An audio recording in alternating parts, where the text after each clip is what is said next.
What is up, YouTube? Welcome to episode 2 of the Knights of the Round Table podcast with my co-host, Mr. No One. Hey, how's it going? And today's special guest is founder of the Reborn Knights itself, RK Jonesy. What's up, Jonesy? Hey. Sorry. Well, today, we have Jonesy here, and a lot of people don't know the history of RK, and I think this is a perfect opportunity just to get a little bit of insight of how RK was started, how everything came about, and, you know, just all the juicy, fun stuff that led RK to be what it is today. So, Jonesy, would you like to give us a little history lesson, and then maybe me and No One can ask some questions about it? Yeah, I can totally do that.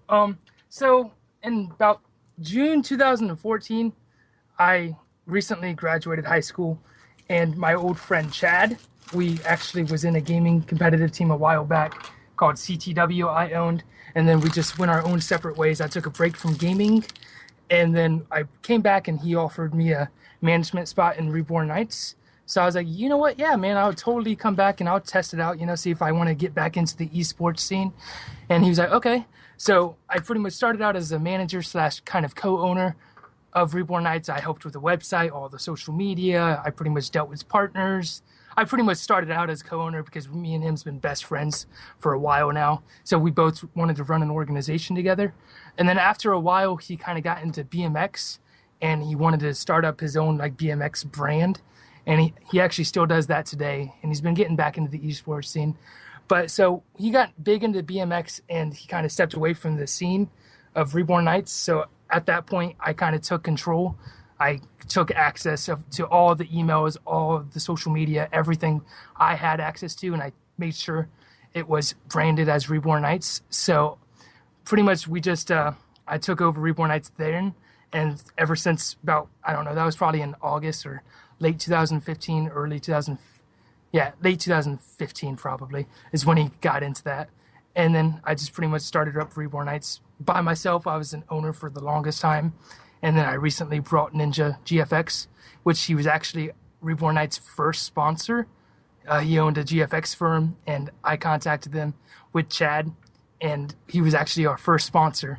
So I think it's kind of weird. Our first sponsor became a co-owner later down the road. So I thought that was pretty unique and different. But yeah, he's been a supporter of us for a long time, and he has a lot of good management skills. So I brought him on board. The things Ninja does for the org, I mean, a lot of it people don't see because it's behind the scene, but he does seem to be very involved in the org, always trying to better the organization. But Jonesy, where do you see Reborn Knights going in the future? Oh man, in the future, I always say this, I just plan on going up. There's no stopping. A goal without a plan is just a wish. So I have so many goals for Reborn Knights, and I honestly can't even tell you them because there's so many of them. Obviously, a 24/7 live stream team. I want to get our content team on the grind on our YouTube channel, which we should be on the grind starting in August with 3 videos a week. So I'm pretty excited for that to be launched. And there's a lot of other news happening in August that I can't get into. But let's just say there's a few sponsorship and partnership deals me and Ninja's been working on that we'll bring to light after MLG Orlando. With the fact that, with you being able to take over as you did, how do you manage and how do you find time to do all this and still be able to grow this team, this organization, as much as you've done already? For me, for example, I'm always busy. But you always seem to find the right time and just be able to kick some serious butt doing it. I got to commend you on that one. That is just amazing how you find time to do all this awesome stuff. How do you do it? I do appreciate that.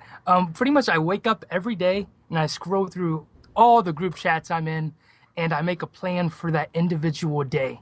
So I can wake up and I can make sure, okay, today I need to get a YouTube schedule done. So I make that the main goal of the day. I get that done. I get that sent off to every content creation member we have.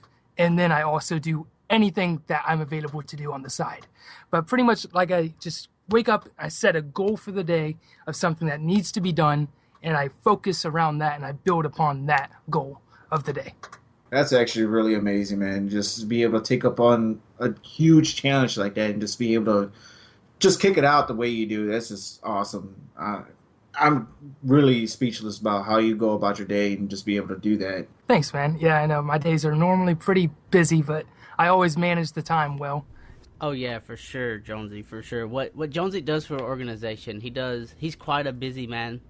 But from what I've noticed is, like, anytime anybody in arcades ever had questions, Jonesy has been pretty good at, finding time to get the answer. Or Jonesy don't always have the answer. Sometimes you got to go to Ninja, but Jonesy will be the first one to tell you, like, I don't know, go hit up Ninja, because they really are brothers when it comes to the organization, from what I can tell. But there's a little history lesson on Reborn Night, some of the goals and all the stuff we have set in progress. With all that being said, let's move on to the next topic. There's been a very popular new app / game on the Android and the iOS devices called Pokemon Go. Now, this game has got a lot of hype. A lot of people are vlogging. I looked on Twitch the other day, and there was people streaming this game, and I mean, there was hundreds and hundreds of people watching these streamers, and like, these were very small streamers. It was very fascinating. But there's also been a lot of people declaring it's dangerous, and that it's getting people hurt. People are finding murders, and I don't know. There's all kinds of crazy stuff. But we'll start it out with Mr. Noble in here. Well, what are your thoughts on the game, and like, do you deem it dangerous? Is there anything they could possibly do to make it less dangerous? All right. So let me just start off with this. I absolutely love this game. This has been a dream come true since I was high to a knee. I was so small when the game came out, and the only thing I ever wished was something like this. Be able to go, 5 miles down the road and be able to find a different Pokemon and everything like that. And me personally, it's like with anything else. You have to use common sense. You absolutely have to use logic and common sense. Don't cross the street without looking both ways. That's the number one rule whenever you come up onto a crosswalk. Look both ways before you cross the street. It's the same thing, with Pokemon Go.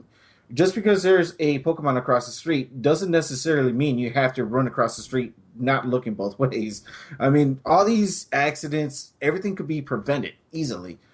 You don't have to be staring at your phone constantly 24/7 just to play a little game like this. I don't know. I absolutely love the game. I don't find the game dangerous at all. If you use common sense, I think you're going to be okay. That's just what it is. Well, from what I understand, he actually does Pokemon Go videos himself on his YouTube channel. He'll also be linked in the description. Jonesy, do you play Pokemon Go? And if you do, what's kind of like the pros and cons to the game itself? Oh man, do I play Pokemon Go? I play about an hour to 2 hours every day when I find time. So yes, I do play Pokemon Go. And like no one said, you have to use common sense. Like, the fact that people's trying to blame Niantic, the Pokemon company, that it's their fault that these accidents are occurring is just mind-boggling to me. I feel like it's just common sense. If you're going out at 3 a.m., I'm not saying there's going to be risks, even if you're not playing a game. But since the game's been utilized as lure modules and everything to bring people to a certain area, there has been robberies, there has been thefts, and you just have to make sure you're not going out by yourself. You want to go in a group of friends if you're going out at night, and like no one said, just common sense. Use the basic common sense that you was taught throughout all the years of your life, and you'd be fine. I do find the game super challenging, super fun, and addicting. And the fact that people are using it while driving is not necessarily safe. There was actually an incident that a guy was looking down at Pokemon and he crashed into a parked police car. I don't know if you guys seen that video, but it's just the fact that you would be utilizing your game while driving is just, I think it's more of a personal fault than the company's fault. Like, the company tries so hard to make sure that people are aware of their surroundings. It says that before it even loads into the game, that be aware of your surroundings. So you got to use common sense. You got to make sure you're being safe utilizing the app to play the game in. Yeah, exactly. And like you said before, it's like, if you're going to go out late at night, go with a group of friends. Not only is it way more fun to go with 2, 3, 4, 5, 6, 7 people, It's a little bit safer. I mean, just use common sense. Don't be completely oblivious to your surroundings because that's how everybody gets hurt. That's why, games like this will get a bad rep. It's because of the fact that, somebody, oh, I missed a curb and I tripped and fell. I'm going to blame Pokemon Go.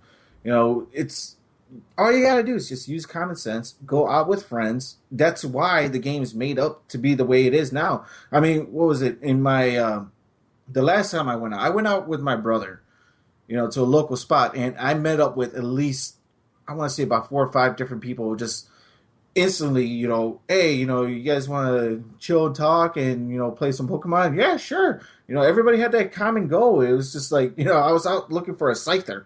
And then next thing you know, 4 other people were looking for a Scyther. And then when one of them found it, they ran up and told us where it was, and we went and got it, So it's bringing everybody together. At the same time, you're always going to have those people that want to just do harm for no reason. So I would never go out playing at night by myself, but if I was with my brother and a couple other friends, I don't see a problem with that. I mean, obviously we could handle ourselves.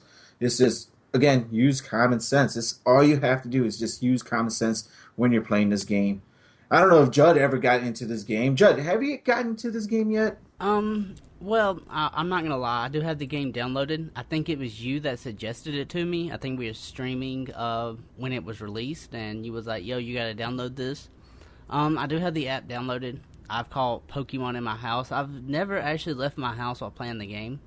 It's just kind of an inconvenience for me, I guess, because I stay very busy. I'm always driving, or I'm always, taking care of my mother, or, stuff like that. I just don't find the time to sit down and play Pokemon Go. So me playing Pokemon Go consists of me sitting at my desk, and there just happens to be a Pokemon next to me. But looking at the game itself from a logical standpoint, I can see a lot of pros to the game. I can also see a lot of negative things. So, I mean, America, the world itself, suffers from obesity, and I mean, there's been plenty of platforms that's tried to target people like that. You've had people come out like the Wii U, the Wii. You've had the Kinects for the Xbox. I think the PlayStation has a PlayStation Move, if I'm not mistaken. Yep. And all kinds of crazy stuff like that. But none of them takes off. Because, I mean, why are you going to play a fitness game on the Wii U when you can go play Call of Duty on PlayStation? I mean, the graphics and everything else is a completely different experience. The Wii U doesn't provide the experience that, a more powerful console will. That's just the point. That's just the way it is. And then, if you have your PlayStation on, are you going to play some fitness game, or are you going to play, Overwatch? Overwatch is a better game.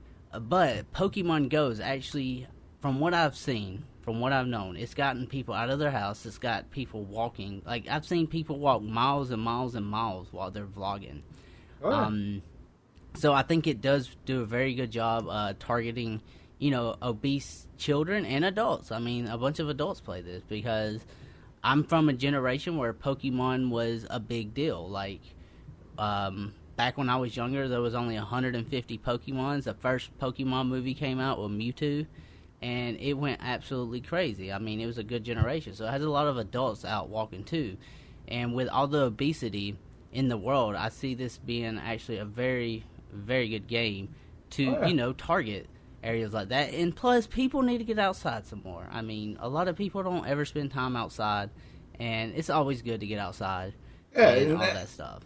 Yeah, I kid you not. When I went with my brother to go look for a Pokemon at our local spot, we were out there for 3 hours. We were walking around for 3 hours nonstop. We must have dropped at least about a pound. I want to say about a pound. My brother dropped maybe 2 pounds.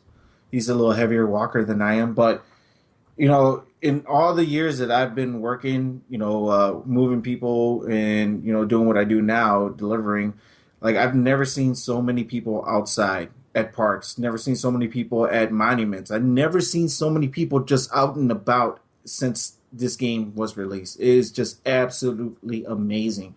I travel all over the place for my job, and I kid you not, every time I go out somewhere, there's a group of kids bike riding to a park, and then all of a sudden you see them with their phones out looking for Pokemon. It's just absolutely awesome just to see. And then when we were out at the local spot looking for Pokemon, and like you said, there was obese people walking around trying their best, and nobody ever bat an eye about it. They were actually really happy to see more and more people out there with all the same common goal. So I don't know. Personally, I think this game is doing exactly what the Wii U wanted to do and the PlayStation Move wanted to do, is just get people active. And all it took was just a simple little app and a childhood dream, and it's taken off from there. I do, like I said, I'm not really familiar with the game. I have a few questions to ask just to better form an opinion on the cons. Hopefully Jonesy can answer them for me. Now I know this game has Pokestops and gyms and stuff like that, and they're in designated areas. Like, are these areas always in like a public place, or do you ever find any that's like somewhere that could be possibly shady or anything like that, Jonesy?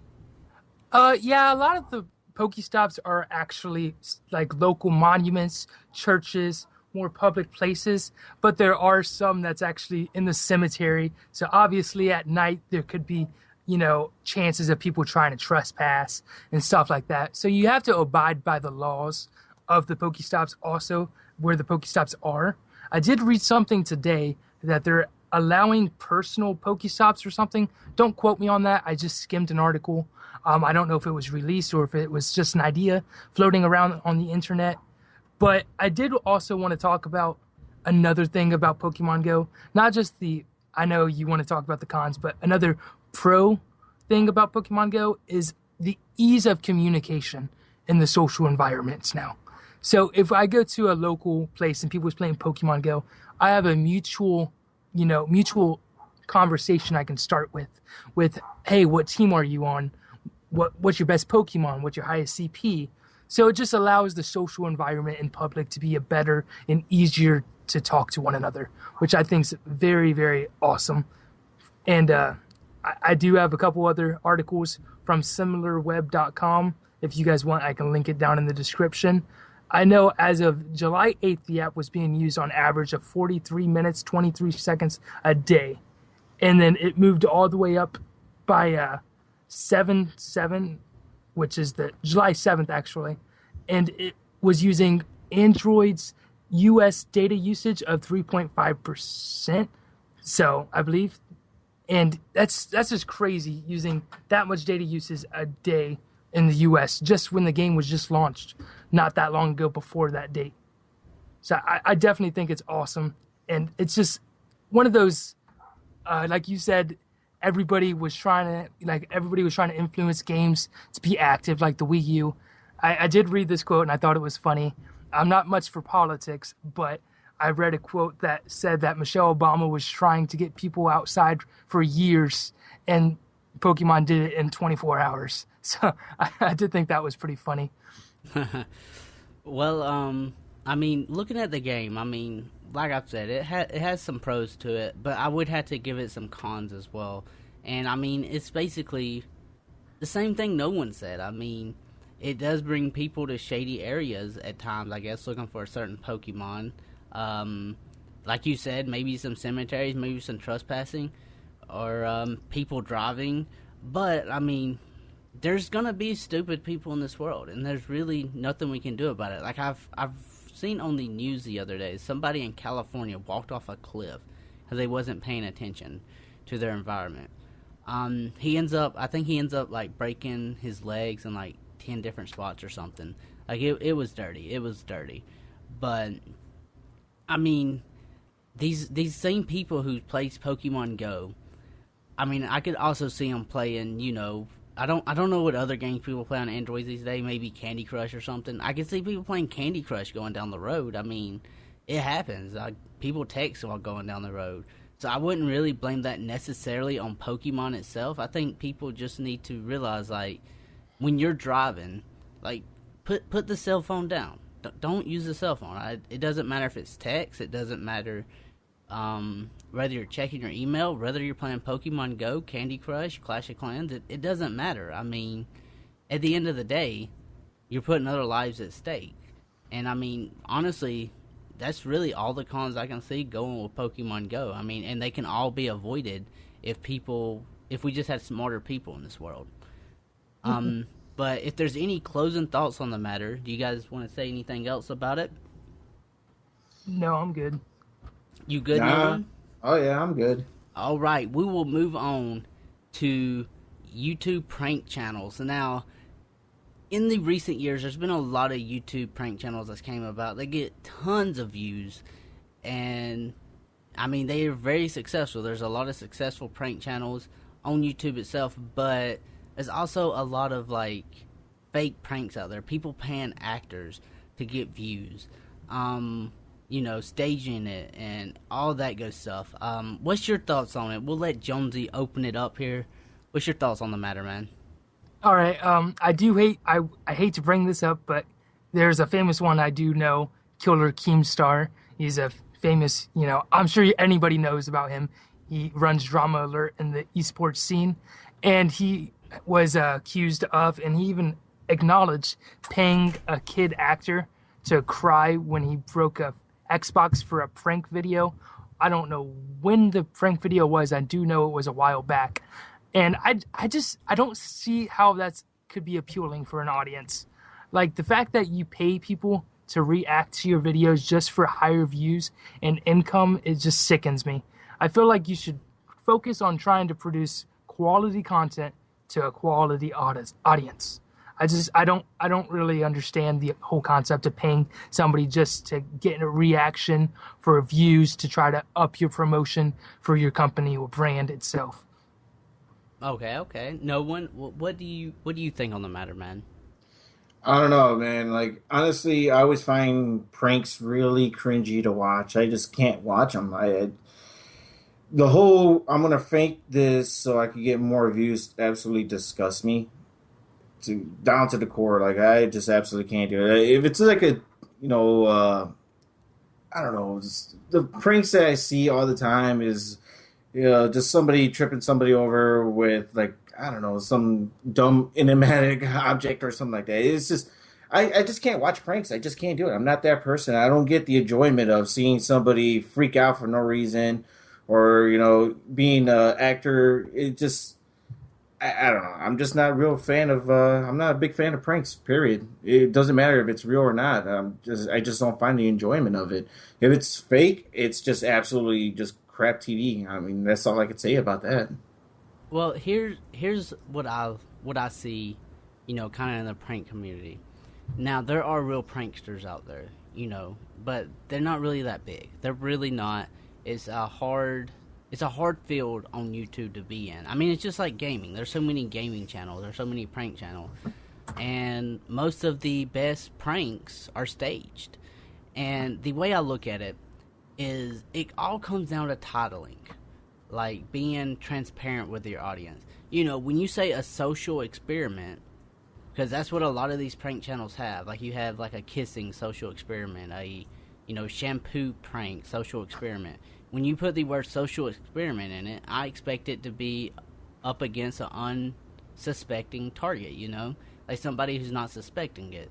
Somebody who's actually going to give you true reactions and stuff like that. Like, if they was more transparent with it, saying, maybe putting a disclaimer like, this is all for entertainment purposes. This is, this is staged. This is for entertainment only. Because, like, there's other outlets that does the same thing. Like, I don't know if you guys ever watch Impractical Jokers, or it comes on TV. It comes on MTV, I believe. I may be wrong on that. It may come on Spike. I'm not really sure, but it's on national television. And I mean, they'll tell you, it says at the beginning that this is, this is staged, is what they're basically saying. Like, these are not real. I believe, like, if that was the case in these prank channel cases, that I don't think they'd get as many views, but I think it'd be more legit. I think it would be a better way to approach going about doing the channels instead of lying to your audience, because it's a lie. I mean, if it's staged and you're putting social experiment, it's not a social experiment. Therefore, you're lying, because, like, what they're going to do. An experiment has a variable, and there's no variable there. There's a constant. So, putting it in scientific terms for you guys. But if prank channels were handled a little bit more like that, do you guys think it would be better for the YouTube community, better for the pranking community, and stuff like that? What's your thoughts, Jonesy? I do completely agree. I feel like if you're doing something along the sides of the title, social experiment, it should be used and have true, unbiased, unpaid for data. I feel like it should be a legitimized social experiment. I don't feel like you should be labeling it as a social experiment for views and then paying the people without notifying your audience. I do feel like there should be disclaimers if you are paying your audience. And I don't know. I mean, don't get me wrong, there are some prank channels that I do find funny. I do find FaZe, for example. I like their house pranks, their member pranks, because they're on their own teammates. They're all in on it, you know? So they all kind of expect it. But when it's used for in the public place and labeling it as a true prank when you're paying people, I don't find that entertainment at all. Okay, Nolan, what's your thoughts, man? Yeah, if you're gonna prank somebody, just do it the old-fashioned way and actually do it on somebody that's not expecting it at all. Don't pay somebody to, being part of your quote-unquote prank video when if you're paying somebody, it's not a prank. They already know what's coming. Quit lying to your fans. Just if it's a prank, make sure that nobody knows about it at all whatsoever. That's the best reactions you could possibly get. If you pay an actor to stand there and be like, hey, this is going to be a prank, don't get me in trouble, blah, blah, blah, you're not going to get the same reaction. So either way, don't lie to your fans / viewers. Those are the ones that actually are paying you by watching your videos. So just be upfront. If it's going to be a fake prank, just go ahead and put a disclaimer. It doesn't hurt. Nobody reads the disclaimer, the descriptions anyways anymore. There you go. Just go ahead. If it's going to be a fake prank, just put it down there. Just let everybody know it's a fake prank. That's all it is. I don't know. I just don't like prank channels, period. So.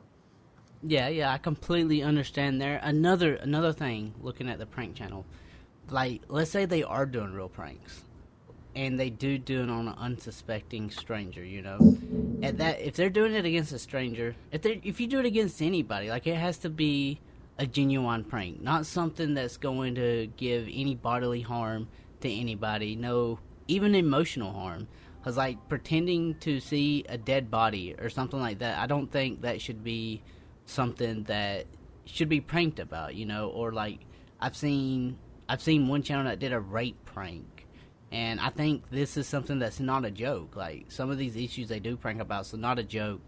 And even if it is against an unsuspecting stranger, like, I think that makes it even worse. So, like, I'm even on the fence about, like, doing it either way. At least when they're staged, nobody's going to get hurt. Everyone's going to know what happens. But there should be a disclaimer. And if you're going to do an unsuspecting stranger, and it's not staged, it needs to be, something unharmful, something that's not going to provide destruction to the body, to property, or, to emotions, mental stability, and all that good stuff. That's really my closing thoughts on it. If anyone else has any closing thoughts, I will hear it now. What do you guys think? Are you guys done? I'm good. I've said all I've needed to say. Yeah, All right. I'm good on that prank stuff, man. All right. Well, here recently, like, this is very recent, like the last 8 months. I mean, it's always existed, but the last 8 months, this next topic has really gotten pretty big.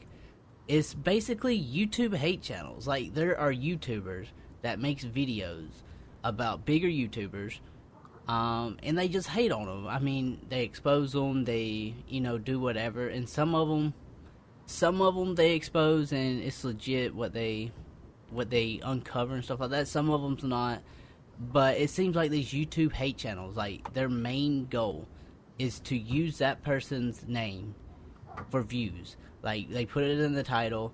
I mean, when you see PewDiePie exposed, you're gonna click it. I mean, it's not really clickbait, because that's what the video's about, but they're putting that video directly at PewDiePie, knowing people's gonna get views at it. Like they're not really trying to expose PewDiePie, even though that's what they're trying to do. They don't really care about that. They just care more about the views. And what's your thoughts on the situation there, Nolan? The hate channels, all right.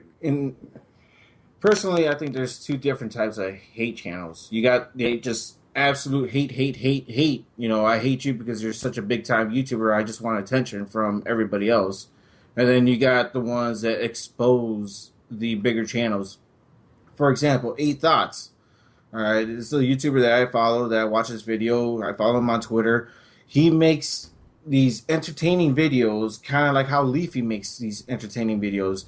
Leafy cyberbullies. 8 Thoughts, he just makes really funny content. Let's just say it that way. You gotta have really thick skin in order to watch his videos. And with 8 Thoughts, he exposed T. Martin for being paid by Activision.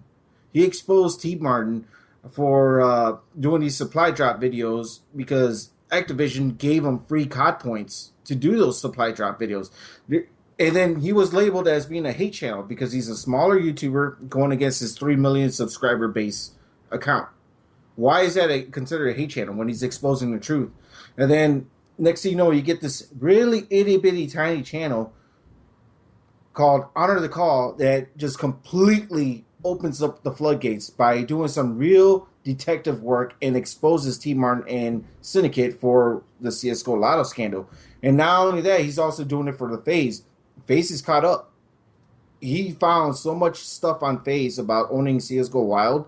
It is unbelievable. And now they're calling him a hate channel as well. Why? Why is he considered a hate channel when he's exposing these guys for lying to their viewers, lying to everybody, and breaking the law? Just breaking the law. Now, for example, let's take Ricegum, big time YouTuber, right? 3 million subscribers. That's a hate channel. He disses on everybody that disses him, right? Why is he not being banned? Why is he not getting copyright strike or anything like that? Because 8 Thoughts did a cringe series and he automatically got flagged from YouTube. He got flagged so many times that his channel got suspended for 2 weeks because it's considered cyberbullying. It's considered as a hate channel. Why? He's just making a series. So, what do you think, Jonesy? I completely agree with you. Honestly, I've never really researched much about the hate channels into the YouTube scene. I have watched Leafy is Here. I have, I will admit I have enjoyed his content on occasion. He did a pretty good job of exposing a few YouTubers for what they have done. And I do feel like it is not just a right, but it's also somewhat an obligation for people to be able to know the true self, of the YouTubers. If they legally are doing something wrong, illegally doing something, then they should be able to be exposed for that. I think everybody has a right to be able to know what kind of person they are actively watching in the scene. I don't have any respect for anybody that tries to do stuff illegal and tries to deny it or just tries to cover it up. And then they get mad at channels and claim them as hate channels because they found out the truth.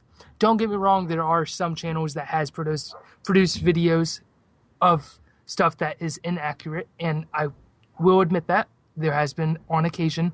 But overall, I think it's pretty solid when people has the facts right. It may be misinterpreted, but the facts are there. And I do feel like it's an obligation for the audience to be able to know. Yeah. Well, I mean, I see what you guys are saying. Definitely see what you guys are saying. But there are some channels that doesn't really, they're really just making the videos out of pure hatred towards that one person, just for the views. And I mean, I see that as being a problem in some ways, providing that it's not factional.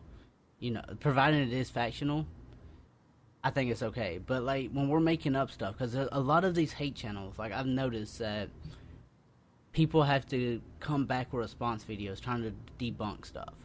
And when it gets to that point, I think it's just going too far.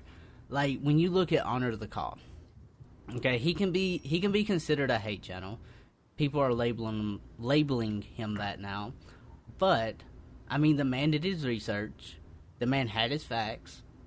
He didn't come up with anything that was not true. Like everything he did, he wasn't hating T Martin. Like he wasn't throwing no hate at T Martin. He was basically laying down the facts and what T Martin was doing was wrong. Like he didn't go to the point of, this is how T Martin does commentaries and they're terrible. Now let's take up another YouTuber that no one was talking about. His name is 8 Thoughts. I've seen a few of his videos. The way he does his channel, like he does it. I've watched one video. It was about Exility, which I'm not a big fan of Exility, not at all. I think he's probably one of the worst clickbaiters I've ever seen because his videos are very bad when it comes to clickbaiting. But, 8 Thoughts ended up doing, I think the series was called YouTube Cringe. I think is what his series was called. And he did it on Exility. And he brought up the point that Exility clickbaits. But when he started attacking Exility at the point that, making fun of the way he commentates his video, I mean, he has all the rights to do it, but, I mean, is this something that he really needs to do to get his point across that Exility does nothing but clickbait? Like, that's opinionated and it's not factional. Do you guys understand what I'm saying here? Like, the way I see it? Yeah, Oh, yeah. I completely understand that. Yeah, I mean, it's also at the same time, you gotta understand, 8 Thoughts is also a Call of Duty commentator. Yeah. So, this genre is completely oversaturated. So, if he's trying to make a voice about his channel, it's going to be extremely hard to hear that voice with everybody else toppling over him, So, he makes these cringe videos. Entertaining. They are entertaining. Yes, they are kind of obnoxious, if you want to say, in a sense. But, he does bring up good points. Like, for example, like you said, Exility. He's a clickbait. It's just all clickbait. So the main subject of his video was exposed about his clickbaiting. And it's true. That's all he does. I mean, yes, he did kind of go a little too far in the video as well about, personally attacking them. But I can't consider that a hate channel. I know what you're saying by, other hate channels just spewing out hate for no reason, but, at least his channel has a purpose, is in the sense is to expose what these people are doing just to gain views. He went after, was a Chaos Silencer, he went after Biblical Reaper, and he brought up points for each and every single one of these people. I don't consider that too much of a hate channel. I consider that more of like, hey, why are you guys watching this guy? This is what he's doing, and this is the only reason why you guys are watching him. Like, what's going on here? Why? Now other hate channels are just strictly going after somebody for no reason whatsoever. That's what I consider a hate channel. So, for example, say like if I went after you, Judd, and I have absolutely no points to make or anything like that, and I'm just spewing out hate, then yes, you can consider myself as a hate channel on that. But if I'm bringing up points of what you're doing, what you're doing is immorally wrong, can you really consider that as a hate channel? Well, I mean, honestly, the way I look at it is YouTube needs hate channels, but they don't need it the way hate channels are being brought about. Because the way I look at it is like, you think twice before you do something that's going to be morally wrong or, whatever. Like if T Martin would have foreseen the whole CSGO lotto thing going wrong and people exposing them and all that stuff, if he could have foreseen that and he would have expected it, it would have been a different outcome. He'd have had descriptions, proper descriptions at the time, disclaimers in the videos, and stuff like that. But at the time that T Martin was doing the videos, the hate channels wasn't out there as far. I mean, you've always had Keemstar exposing people on Drama Alert, but I mean, you haven't really had, the 8 Thoughts wasn't big at the time, wasn't as big, and then Leafy just recently got big, I believe. I'm not really sure on Leafy. But, stuff like that. I mean, I think it's good for YouTube. But I think people are taking it too far. Because a lot of these hate channels, like I've said, like, they don't really care about exposing. They don't they don't really care about, how to, how to go about something. They just go about it wrong. Like, they don't care if you unsubscribe to T Martin. A lot of these people, they don't care. I'm not saying honor the call. That's what he did. I'm not saying that at all. But I'm just using that as an example. They don't care if you watch T Martin. They just want you to watch them. Like, they want you to come over. They're going to use T Martin's name. That way it hits the title, it hits the tags, and all that stuff. You search up T Martin Exposed, and then bam, there it is. Their video's there. They get 10,000 views, 100,000 views, 1,000,000 views. And, I mean, they're making money off of it. I mean, Yeah. because, I mean, we're not really allowed, as YouTubers, we're not allowed to talk about how much money we make. But me and you, we don't make much. We don't make much. And if you had a chance at getting, 20,000 views a day, I mean, you would take it if it was something morally, that you could deem morally right. I mean, would you not? If it was something that, Well, all right. So I made a video. It was just a rant about the whole T Martin situation, my personal views, and I laid it all out online on that video. And that's easily one of the highest viewed videos I have on my channel. At first, I really didn't want to put it out there that way, but honestly, like, that's just what I thought about him, and that's why I laid it down in the video and put it up there. I didn't expect it to go, with as many views as it honestly went, because if you can see on my channel, really, it stands out more than everything else. And I think that's the same kind of concept and the same kind of mind frame that all these other, hate channels are making videos about bigger YouTubers, because, hey, this guy is at Michael Jordan status, so if I put him in my video or mention him about my video or in the video, that I will, get some more views. And that's how these channels just grow. I mean, nowadays you honestly can't tag everything properly the way you want to, because it's not going to get the same type of views as as it used to. Now it's like I'm personally trying to tag everything the way my video is going out, and it gets almost no mention at all, no views. But when I made that T Martin rant, all I had to do was just tag it up, T Martin rant or T Martin this, and that's it. And it just was slowly growing in views. I'm like, okay, that's okay. I didn't mean it that way, but this is what I thought about the guy.